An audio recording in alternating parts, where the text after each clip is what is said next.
Well, good morning, everybody. Thank you for joining us for what I am absolutely certain will prove an interesting and thought-provoking session. I'm Martin Howell. I'm the Director of Transport Markets for the UK and Ireland at Worldline. We are, for those of you who are not aware, one of the world's largest payment service providers.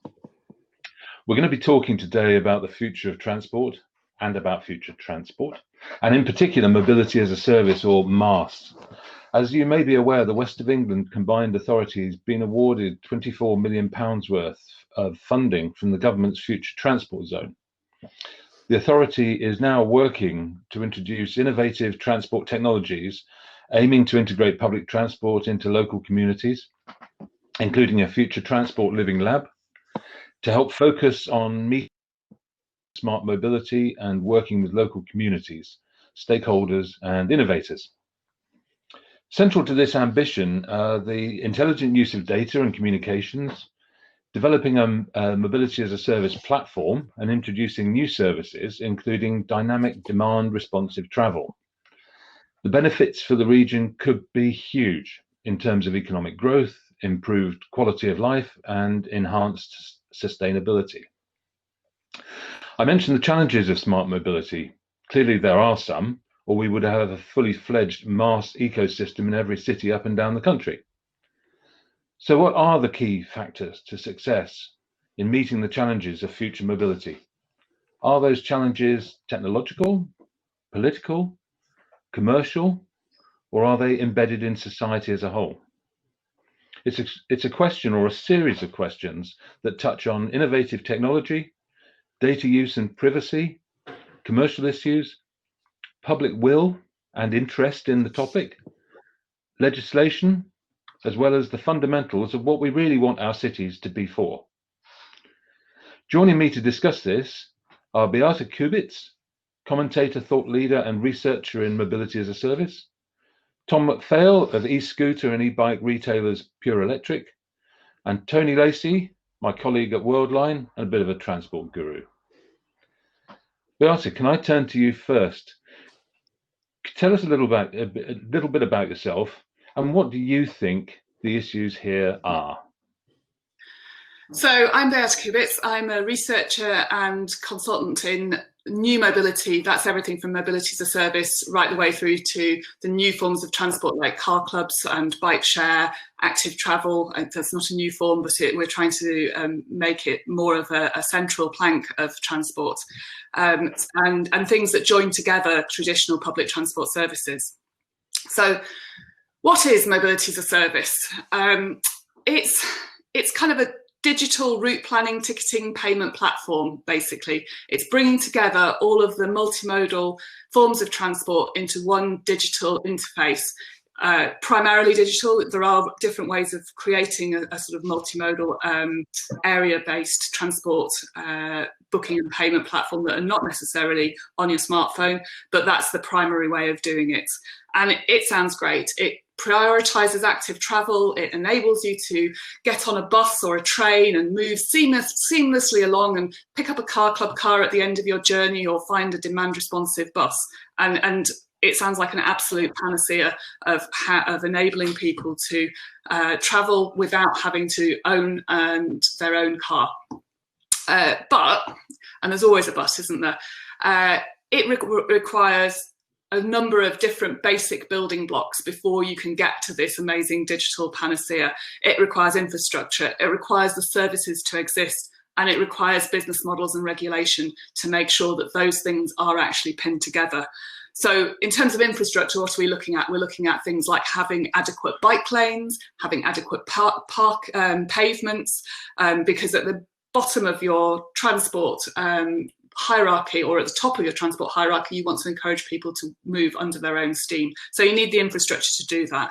You need space for services like bus lanes, guided busways, room so that buses don't get snarled up in congestion. You need docks for bike share and scooter share. You need parking bays. So you need to create the kind of space for those services, and you need to prioritise them through the way that you build your roads, your rail, your infrastructure in general. And then you need the services to run on them. You need your railways, you need your bus services, you need your car clubs, you need your bike share, you need the things that kind of provide transport in slightly lower density areas to ensure that people can make it onto the corridors with the big fast routes, the buses and the trains. You need things like shared taxis, you need things like demand responsive transport. And those are things which we don't really have in the UK yet, but they are the things that which could potentially join together the backbone core corridor routes that tend to be profitable for transport providers in non-COVID times, and the more rural or more dispersed settlements, because a lot of people don't live in the really tight inner city urban areas. So, and what else besides the services? You need business models. And at the moment, across the UK, we have very privatised, well, until COVID struck, we had very privatised bus services. So we had a difficult situation in which people's tickets were not necessarily outside of London, obviously. Outside of London, they were not necessarily transferring from service to service because each operator runs their own system and their own ticketing system.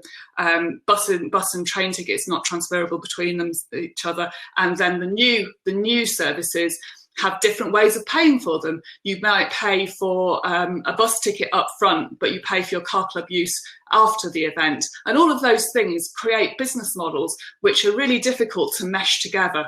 So having said mobility as a service is a great way to replace the private car, we've got a hell of a long way to go before we can create the business models, services and infrastructure which will support that. I think a lot of us would agree that the digital stuff is actually pretty close to being existing. It's not the technology, it's all of those other things that we need to make this thing work.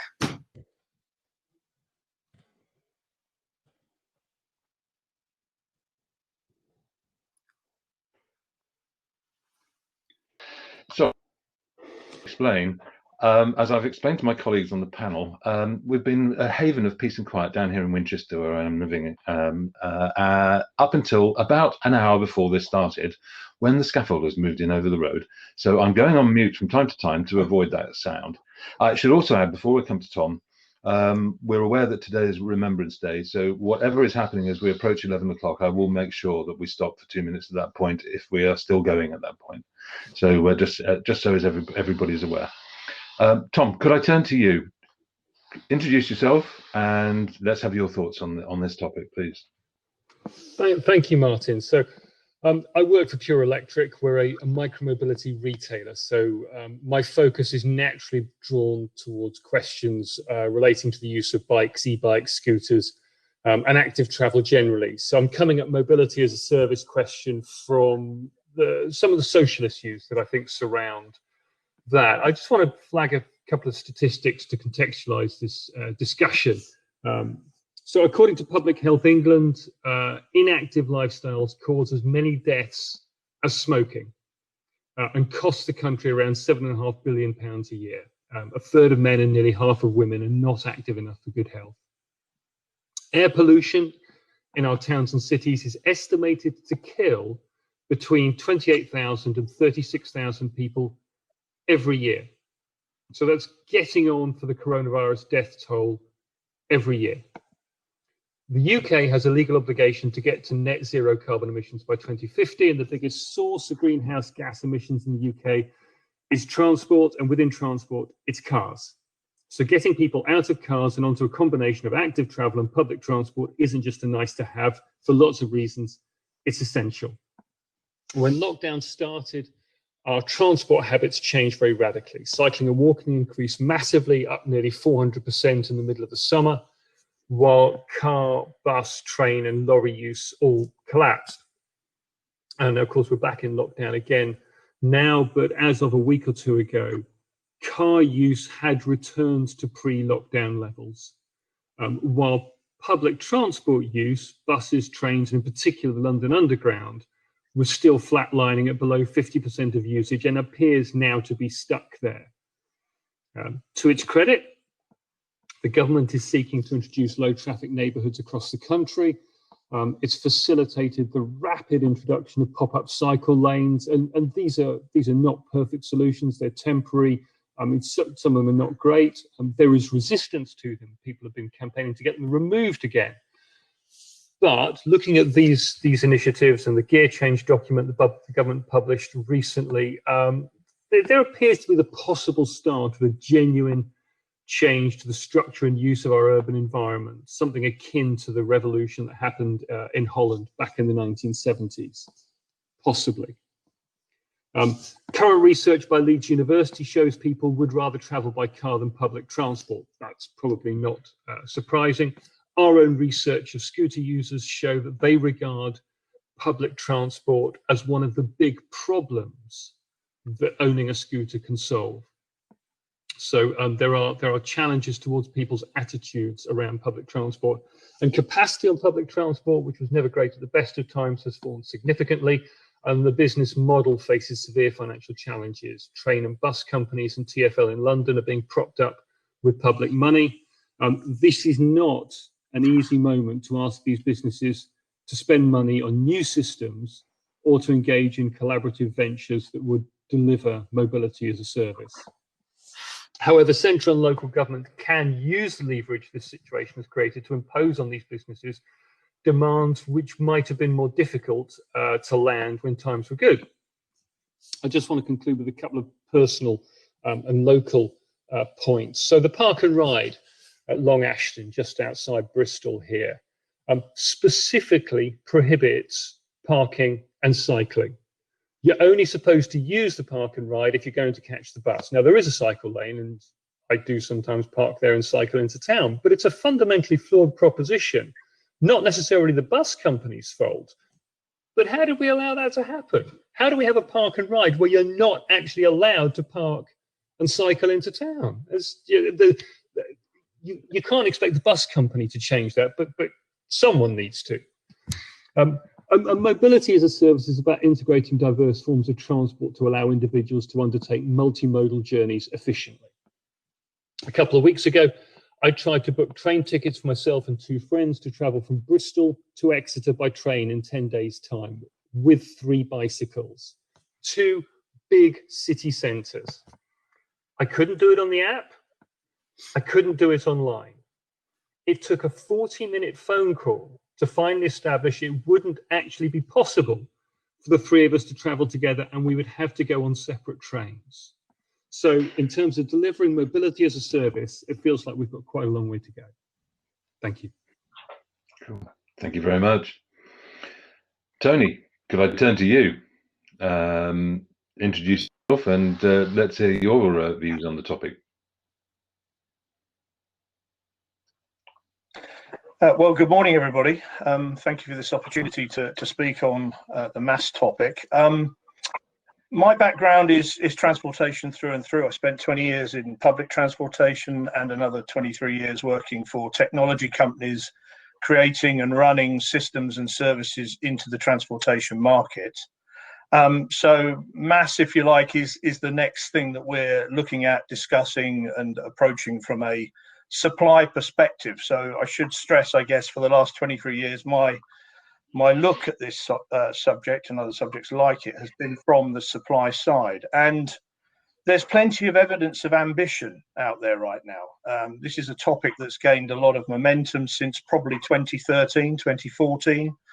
And there is a lot of ambition that's written down and publicized around the MaaS topic. And there is hard evidence that people are getting to grips with this as a technology challenge and a service challenge to the traveling public.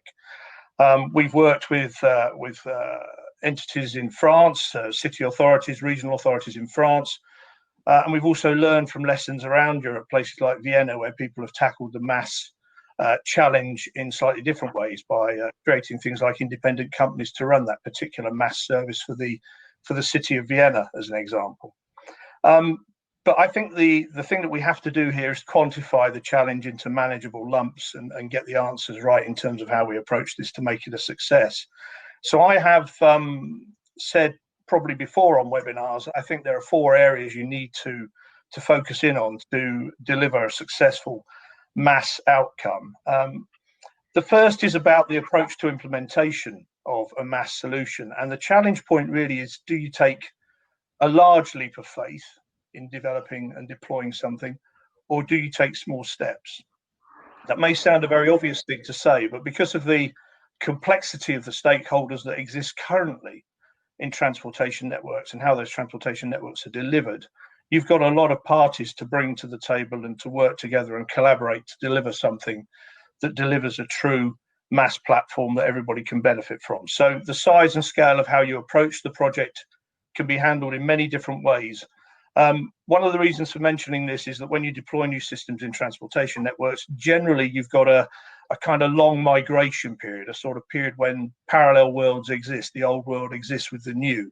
You come up with something new, but actually you've got a large amount of population to bring on board, and that will take time. So you've got parallel worlds existing. So first one is, do you take a large leap or little steps in terms of deploying something? The second is, how do you do this and guarantee that the existing operators that have invested interest in running transportation networks will buy into this? In other words, they will help make the change as well. So you've got to give something there in terms of saying what's in this MaaS solution for the existing players in the transportation network, as well as the new providers of transportation, like Tom's area, where he's talked about bike services. Those new providers have got to be embraced as well, but the existing providers have to have some reason to embrace the change and take part of this with a positive attitude.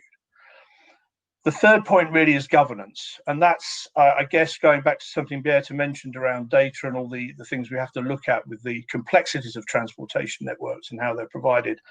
But the controlling mind element of a MaaS solution going forward is vitally important to make sure that the system is monitored and delivers success every day. That's beyond kind of legal agreements, whether they relate to data or hard contractual terms, but who's looking after the money? How is the money shared from that particular system, if money is part of the system, and who's making sure that's accurate, et cetera, and compliant with all of those financial standards. So in this regard, obviously, we're seeing steps towards this type of environment as people develop things like digital retail platforms and journey management systems.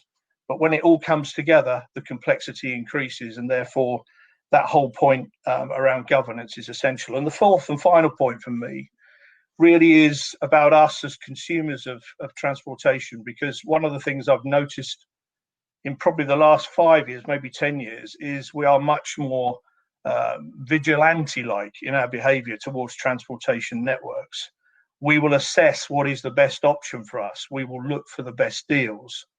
We will assess the costs for us in terms of making that decision and choice on how we travel across the country. So there needs to be something in this for people to convert to a MaaS platform as their point of contact and their point of interest for helping them assess the best value for the journey they wish to undertake, and to also look at the new options that may be open to them with new forms of transport coming online as part of demand-driven transportation networks. So those are the 4 areas where I would focus, and hope that as people get grants to look at this topic in much more detail, they perhaps consider those 4 areas in a lot more detail to help them deliver a successful MaaS outcome. And at that point, Martin, I'll hand back to you. Well, thanks, everybody. Some interesting and intriguing points being brought out there, really related to where we would like to be and where we are right now. And I guess the discussion that that I would like to explore is how we bridge that gap. One thing that has occurred to me, and by the way, to anybody in the audience who wishes to ask a question, please, you have the capacity to the facility to do that on the screen. Please ask those questions. We'll take those as they come in. But I've got a couple of questions that I've been prompted by what I've heard. There is a tendency in this country, particularly since transportation by and large was privatized, even though we've kind of gone back to some public ownership as a result of COVID, to, quote, leave it to the market to sort out how change happens, particularly in transportation. Do you think that would work with MaaS? And if it's not going to work, why is that? and what do we do about it? Because I think we've all established, Tom talked about the environmental benefits, we talked about the economic benefits, we've talked about how this is going to help our cities become better places to live and our regions to become better places to live. If we're to have that happen, if we're to have MaaS happen, what do we need to do in terms of of solving that, leave it to the market problem and actually do something different? Beata, could I turn to you first on that? So I think one of the issues around leaving it to the market attitude is to look at our experience of what's happened when we have left things to the market in transport. I wouldn't say that, you know, I'm not a universalist that leaving things to the market is a bad thing, but in transport we have a network issue. Transport means that you have to be able to get people from the furthest flung areas of Wester Ross or whatever to be able to move around. I live in between Manchester and Leeds. I'm on a train line, but you know, I happen to live quite close to a station, but a lot of my friends and colleagues don't. It's all of those distributions of where people live make transport very tricky to have a completely market-driven solution to getting people from A to B. Because if you look at the bus industry, bus companies are beholden to their shareholders, and rightly so, because that's what they are, they're businesses. And when their shareholders see that they're not making a profit, they suggest that maybe they should be making a profit. And the profitable routes for bus companies are generally those which run along dense corridors with lots and lots of people who want to travel along them. And those make money for bus companies, and that's great. However, if you don't live on that dense corridor, then how do you end up on that bus route and be able to use that? And you either don't bother at all and drive, in which case you erode the overall market, the overall consumer group for buses, or you use another bus to get to that to get to the main profit-making bus route. And those other bus routes in the less dense areas tend to have to be subsidised by local authorities. So we're in a kind of crazy situation where non-profit-making routes subsidised by the public purse end up delivering passengers to the main profit-making routes for the big bus companies. And I would suggest that is an example of an inability of the market to deal with and create something that actually is workable for the majority of people. And the reason that this is important is because we do live in quite urban areas in the UK, but actually they're not quite as dense as we think they are. For instance, Manchester, Greater Manchester, 2.8 million people live in Greater Manchester, but actually only 600,000 of those people live within the city of Manchester, the very densest urban area. So you've got another 2 million people who live in suburbs, peri-urban areas, and those peri-urban areas are not as well served with transport as that central 600,000 people. And a huge number of people, even if it's not a majority from each area, will have to find that they really need to drive in order to have an efficient daily journey. And so even if they're not the majority, if you've got a small number from each of those 2 million people in their disparate suburban areas driving into and around Manchester, you still have an enormous traffic problem, even though you've served the central core very well. I think this is why we need to look at transport in a much more systematic manner, in a much more inclusive manner, bringing in both the urban and the suburban areas and tying them together and looking at the overall network, not just the profitable versus the unprofitable routes and the market versus the public sector. Okay. Tony, I can see you nodding there. What are your thoughts on this? Well, a couple of things, really. Intervention. Yeah, a couple of things, really. The first is that we've posed that question that you posed to us to people we work closely with in Europe. So, for example, Vienna and Grenoble were two examples we looked at recently. And the answer was the public sector has to be involved. There has to be a governance within this, otherwise it doesn't come together. And the chief reason for that was data and the guaranteeing of the surety of that data about the travel information, about the locations, the point locations that you're traveling from and to, the origin and destination type data that you need to make a successful transaction. Felt that there needed to be an entity that governs that data and how it's looked after, kept up to date, etc., etc. In Vienna, they've gone as far as creating a wholly owned subsidiary of the region to make sure that the data sits within that that entity, which is largely publicly managed. So the first element, I think, is data, and Martin, that point about who should be governing and controlling the accuracy of that data, and that should, I think, fall to the public sector for that task.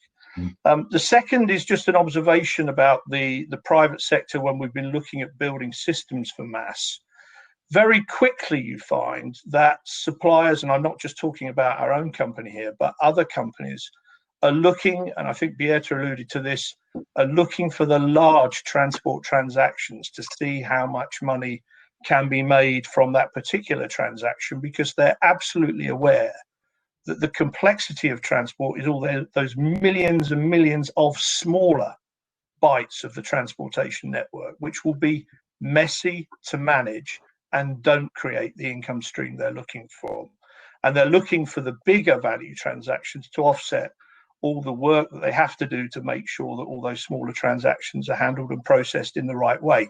And I'm talking there about how you might be applying something like best value to someone's end-to-end journey, which is another added complexity, but a value add of part of the MaaS proposition. So I think those two factors alone probably indicate that the public sector involvement in MaaS will be important and probably extensive over the database that's being used.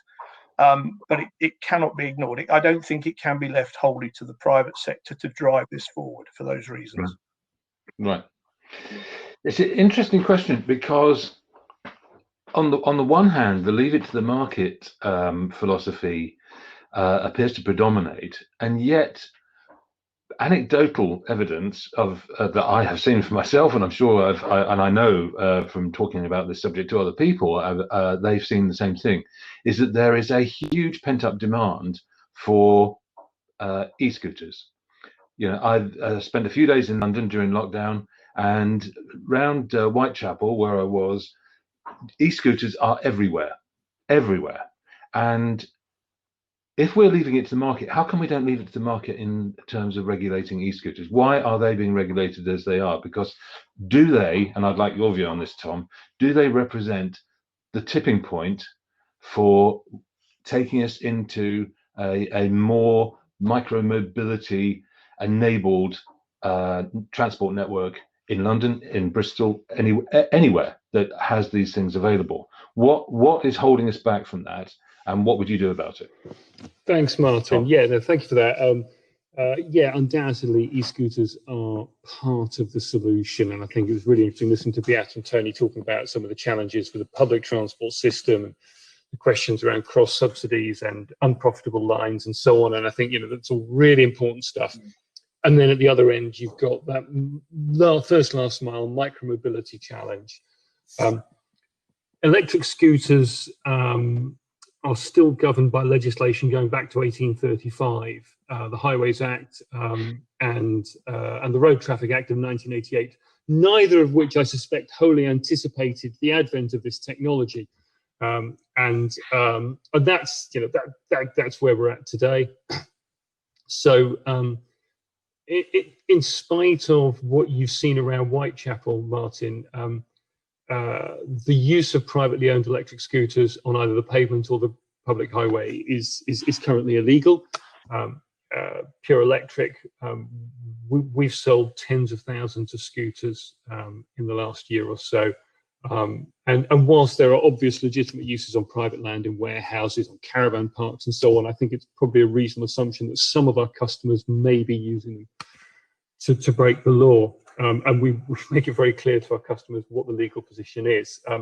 It feels like, you know, this is, the government has to change the law on this because as you've already touched on, people want to use them. They are in many ways the perfect transport solution for an urban environment. So they're clean, they cause no air pollution locally, they are efficient, they're low cost. I mean, they're great for social mobility. If you can't afford to run a car, an electric scooter is a fantastic alternative.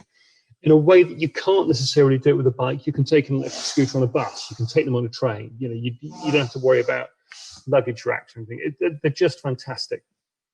The government knows this. They're going to change the law, I think. They're running trials. We've got one here in Bristol now with rental scooters. to explore, to gather data, to get evidence, to then inform how they could go about legislating to make them more widely available. I worry that it would take another 2 or 3 years in the normal grind of the legislative process to pass the acts of parliament that would make this happen. And I think the government needs to move faster than that, because of where we're at today at the end of 2020, with all the challenges that we face today, I see, you know, there's no reason to not try and move faster and to embrace what electric scooters can do to integrate into that transport system and to allow people to drive to a park and ride on the edge of town and then ride a scooter into town. I'd prefer them to ride a bike, by the way, or to walk, but that's not an option for everybody. And if that's not an option, you know, the electric scooter provides a fantastic alternative. So I do hope that the government will change the law. For now, around 20 towns and cities up and down the country, including Bristol, you can rent scooters. It's a start, but we need to move further. And you know, I'd just conclude by adding, I think the same is true for electric bikes, that they can, and I don't want an electric bike, by the way. I'm very happy riding an ordinary bicycle, but again, for a lot of people, an electric bike is a fantastic solution to that transport challenge. But I'll stop there. Yeah. Thank you. Okay. I think I have a question. Sorry, Berta, go on. I think there is just to clarify, the rental schemes that we have in the UK at the moment, where they've been given a waiver, a legal waiver to run, are allowing people to ride scooters on the roads, which is interesting, I think, is the best way I can characterise it, because you've got a very vulnerable road user playing with the traffic, and you're on a smaller vehicle than a bicycle, so you're even less protected or visible. And in addition, I mean, I having tried a scooter out, I would 100 million times rather ride a bicycle on the road than an electric scooter, because that just seems like a safer thing to me. And I think this comes back to the issue around infrastructure. For the annual survey of mobility as a service last year, I surveyed people working in transport, and people were very much in favour overall of having scooters on bicycle infrastructure, like cycle lanes and things like that. And I think that just begs the question that we need a lot more infrastructure devoted to people who walk and cycle and use scooters. And this also means that if we can have more infrastructure, we also don't deprioritise the needs of more vulnerable road users, people who are walking, people who may be frail, who use sticks, who are in wheelchairs. And I think that is the biggest issue around scooters, is not that they are, is that they are potentially dangerous to people who are even less mobile, and that when you introduce a more a faster road user, you deprioritise the needs of the slower road users, and this could happen on pavements if we allow scooters on pavements. And I think we really need to get this balance right, and the way of doing that is actually by reallocating infrastructure to walking, cycling and active travel, and also to segregated bus lanes. Yeah, I absolutely agree with all of that, Beata. Let me just kind of add by saying I agree, we don't want scooters on pavements. I think that's not a good place to go. And the other element of that equation is to expand the 20-mile-an-hour zones for cars in towns and cities, because then if you've got slower cars, the speed differential becomes less of a hazard to bike users as well as to scooter users. Try driving in London, you're not going to go above 20 miles an hour anyway. I mean, most of the time you'll get there quicker on a bike anyway. Let's just get everybody moving at the same speed. So if you've got bikes and scooters on the road, as will inevitably be the case some of the time, then they can safely mix with the remaining cars on the road. But I absolutely agree with Beata, the more cycling infrastructure or micromobility infrastructure to allow bikes and electric scooters to be segregated from the cars and segregated from the pedestrians, the better. Excellent. Thank you. One quick question we've had from Paul Thomas. What can we do about security of things such as personal scooters and bikes? Non-ownership rental models are one option, but lots of keen cyclists wouldn't use their bikes to go for a meal or to the shops due to the risk of theft, particularly if cycle racks aren't available and the feeling that enforcement prosecution is lacking. What would you? Are they easily nickable? it's a really, really good point. If electric bikes can cost thousands of pounds, ordinary bikes can cost that much as well.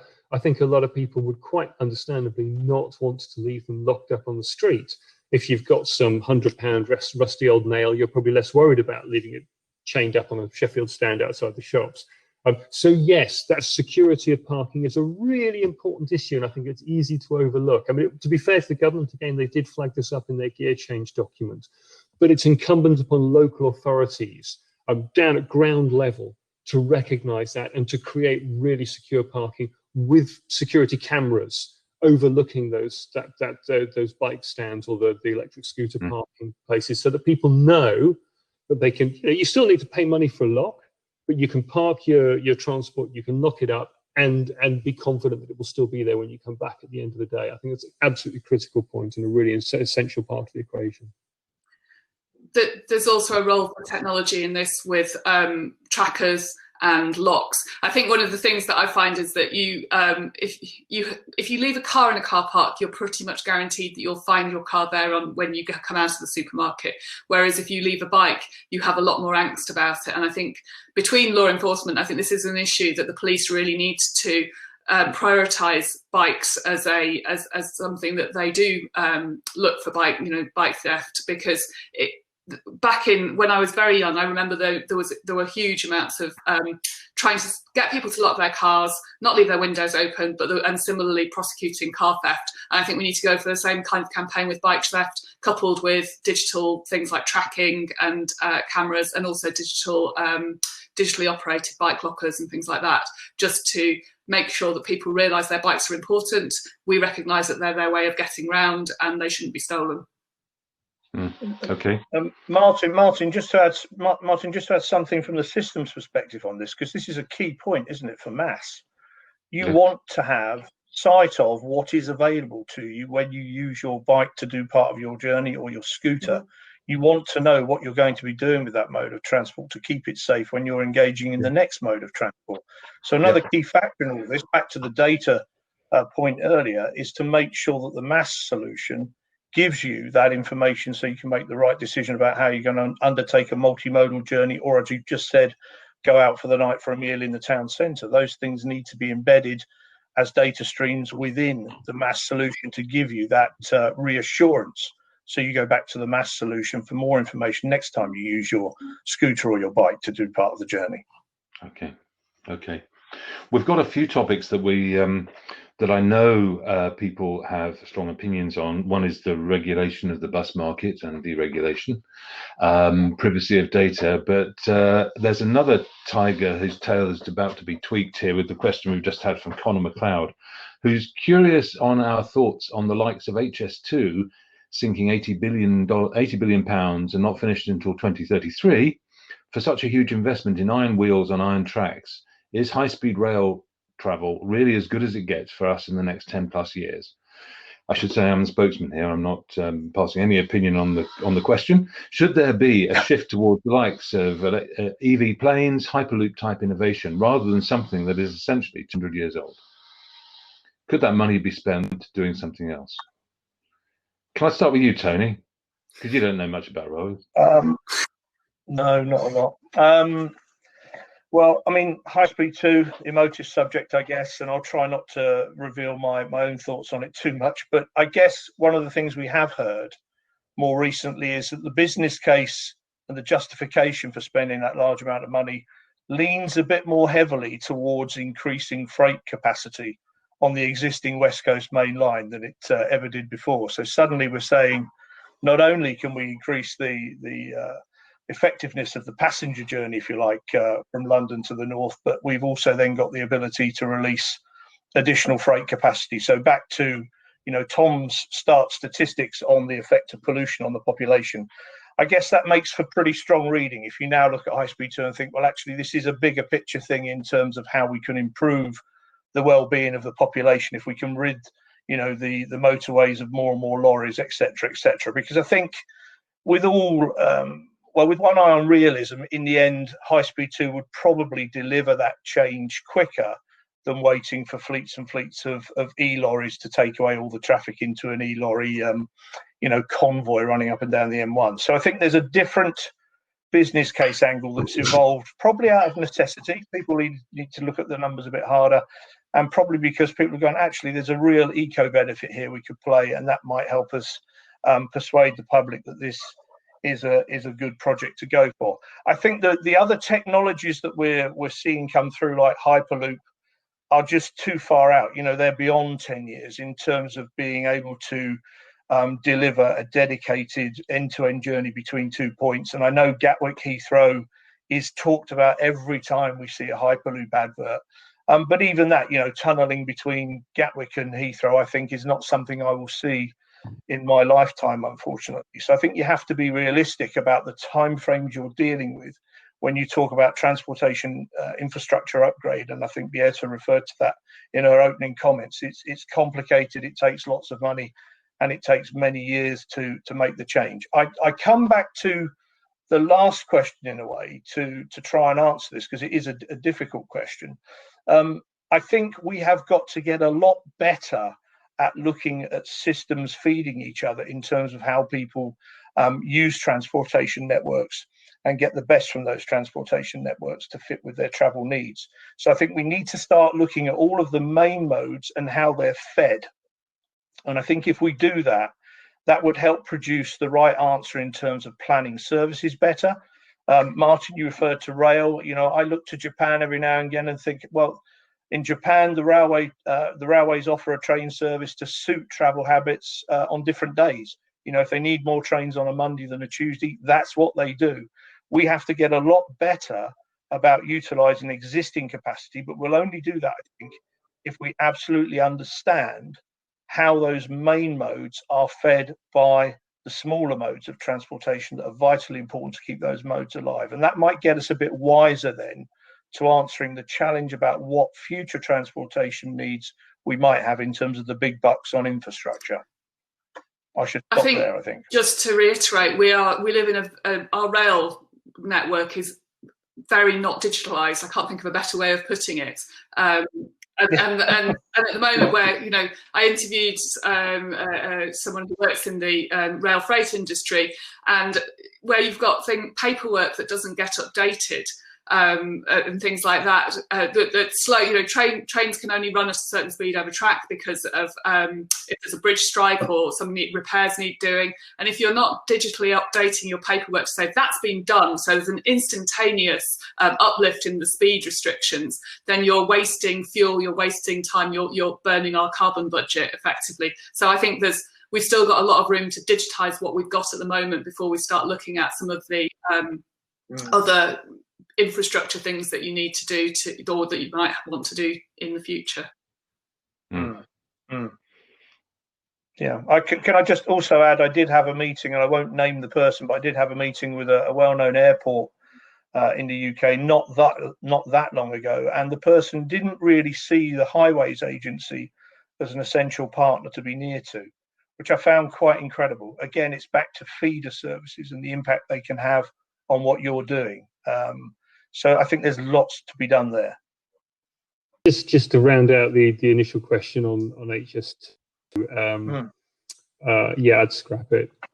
So I'd take the 80 billion and plough it back into towns and do some transformational work at ground level. If you're going to build a corridor, I'd make it a micromobility corridor. I'd have a spine running up the country with feeding off routes into Aylesbury and Buckingham and Oxford along the way, going up to the Midlands, where you could ride an electric bike 20, 30 miles, do it under a covered route.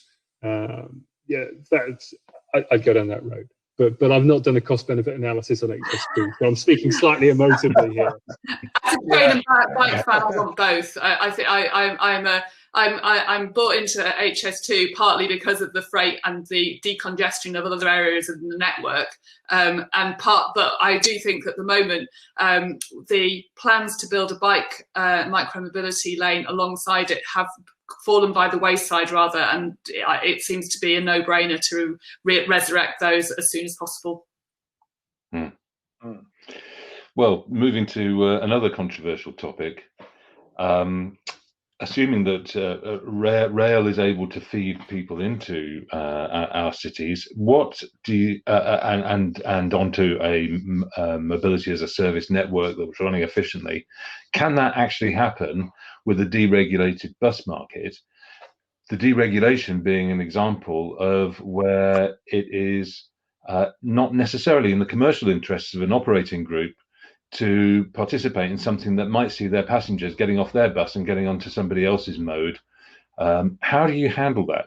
How do you handle the issue of deregulation and persuading operating groups and bus operators to become part of this? Because without it, my view would be it's going to be difficult to do. Beata, can I start with you? I think you're absolutely right. I mean, I hate to be a voice of agreement here. I think deregulated buses are one of the very tricky things to navigate in this, and I personally don't think it's actually possible. When you look at the systems where you have multimodal transport on a single ticket, in London to a certain extent, although the bikes aren't hooked into the Oyster card, then they are not deregulated systems. London, as TfL is the customer, so it is market driven to some extent, because TfL chooses between bus suppliers to supply its network, but TfL is the customer rather than me as an individual, and that works far better. When you look at German cities where you have a combined bike share and public transport offer, that is very much the result of a regulated system where the city has stepped in and said, we want we know that we need a metro that runs this like this. We know we need a bus system that needs to run like this, and we also know that we need a bike share system that keys into that. And they can demonstrate that expands the overall network. It expands the catchment area for each station if it has bike share with it.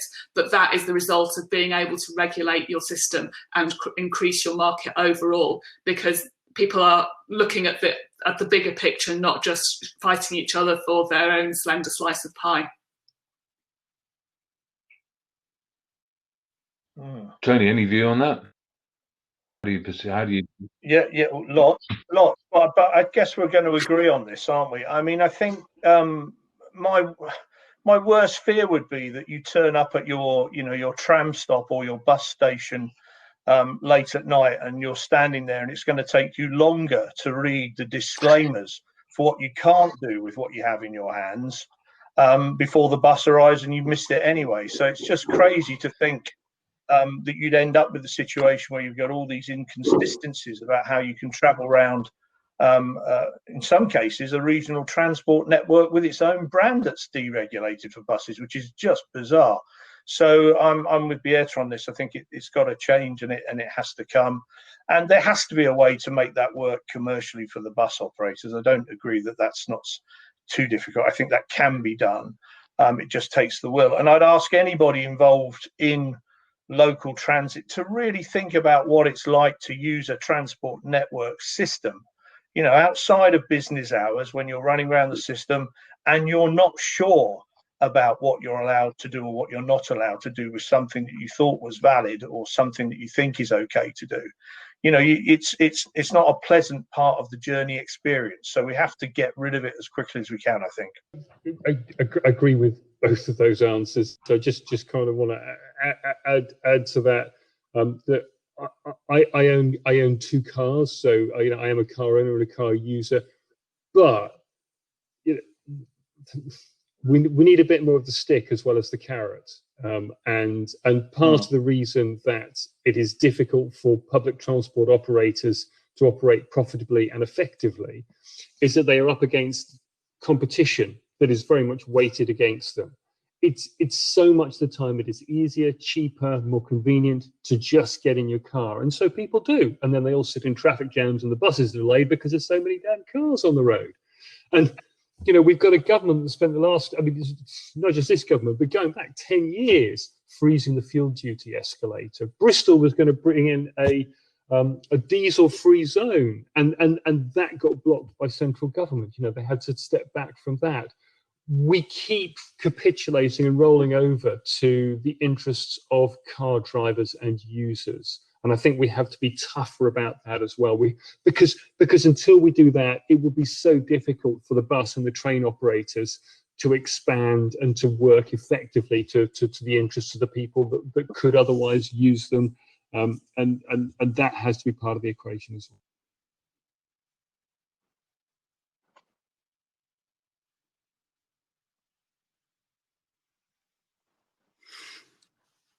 Scaffolders. Scaffolding, man. Clearly, how we use data and how we collect do with that is everybody's referred to it in one form or other is going to be critical to the success or otherwise of a mobility as a service venture. What data should we be collecting, and how should we be using it, given that, and this is just my own view, we're going the wrong way with legislation. We're becoming paranoid over privacy because so much data is abused. I understand why. What can we do, but either in terms of how we legislate regarding data in general, but particularly in terms of using data to improve transport and mobility experience for people in cities and regions? Beate, can I start with you? So I'm going to turn this on its head a little bit and say, first of all, we need to look at what transport data is provided before we start looking at individuals' data. I think it should be absolutely mandatory that all transport data should be provided in open formats on open platforms so that we can tell where buses are going to be. This is actually happening. We have the Bus Open Data Service, which is an platform for bus journeys, and which it's kind of shocking until very recently we didn't have that data provision at all. So we knew where bus stops were, and that was about it. Now we know where services are running. We know about frequencies. We know about times. We have some real-time data, and that will have under the Bus Services Act. We will have real-time bus positioning data coming on stream, and fare data. Until very recently, it was the only legal requirement was that the bus driver could tell you how much your fare was going to be when you purchased a ticket. And without having fare data available, no MaaS application is ever going to be possible, because how can you charge something if you don't know how much it costs? So first of all, I think it's about transport data provision. It's about APIs being available for bike share, so that any bike share company provides their where their bikes are, how much they cost to hire, whether they're in service or not, as a matter of course, as an open API. And then there's there's car clubs, the whole lot of stuff that could also be fall under the same kind of remit. But the most crucial thing is actually having our transport system provided as data. So our maps are accurate and they're up to date, and they're not just about cars. They are about the cycle infrastructure, and they are about pavements. We do not have an accessible date map of pavements in the UK. You cannot tell if you are in a wheelchair or on a scooter or pushing a wheelbarrow or a buggy whether you can get down a road or not. I have tried to use Google Maps to get to the National Transport Museum, the irony does not escape me, from Birmingham International Airport Station, and I have ended up on a 6-lane motorway junction with a do not proceed pedestrian sign. That is not the way to provide the kind of data that will make a mobility as a service system work. So first of all, get the data about our system and make sure it's fully accessible.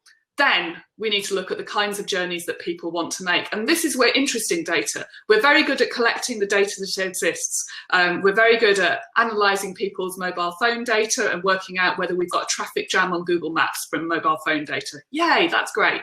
But sometimes what we don't know is about the data of people who aren't doing things in the traditional way. And I think this is always the problem, that we get good at collecting the kind of data, the fares data. We've suddenly worked out that we can find out who's travelling from which station to which station, what journeys are being made.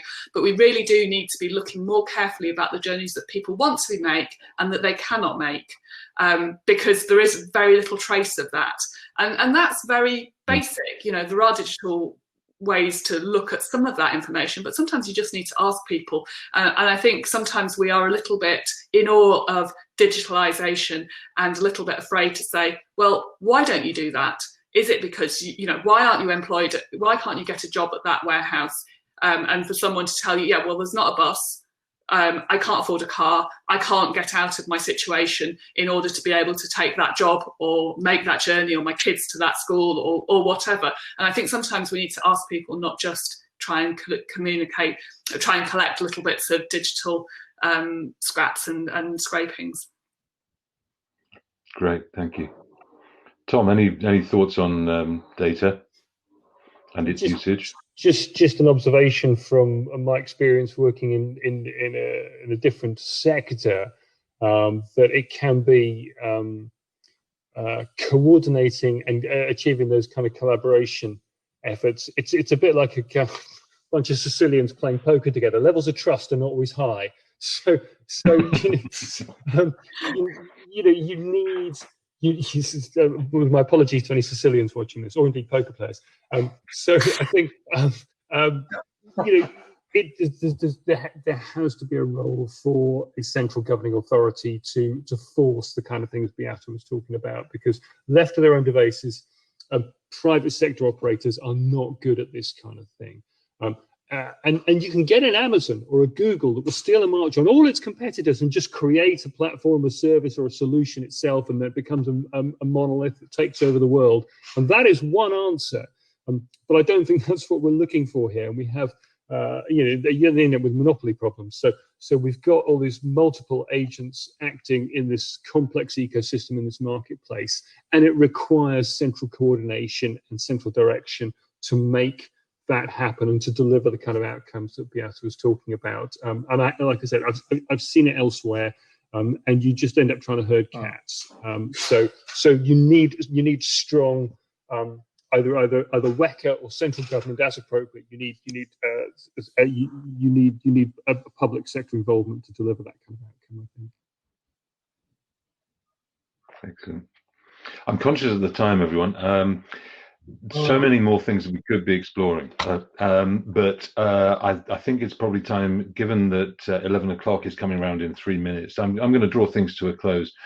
I think the things that have leapt out at me is more carrot than stick in some areas, such as making the commercial pie bigger for all the operators and as an attractive option. Deregulating e-scooters, I kind of got that hint from you, Tom, might be a good idea. Or removing the regulation, needing to intervene on car usage. I think that's inevitably going to happen, because that will help to tip things towards the mobility as a service benefits that we will be able to derive. Transport data being available in all its forms in an open data way for everybody, and making that data accessible for all sorts of purposes. And I guess lastly, Tony, your point about the controlling mind. I think we could have at least another hour on the topic of what powers you would give to that controlling mind in order to establish a working ecosystem. But I think if we did all of those, maybe we would have a pretty good chance of cracking this nut. It's been a fascinating session, and I can see that from the comments that we're having at the moment. Really interesting session. Thanks all. Some great points from, especially Tony, from you on the HS2. But thank you all for your contributions. It's been an excellent discussion. I only wish we had more time. I hope we'll be able to do this again very soon. And with that, I'm going to call things to a halt. Thank you very much.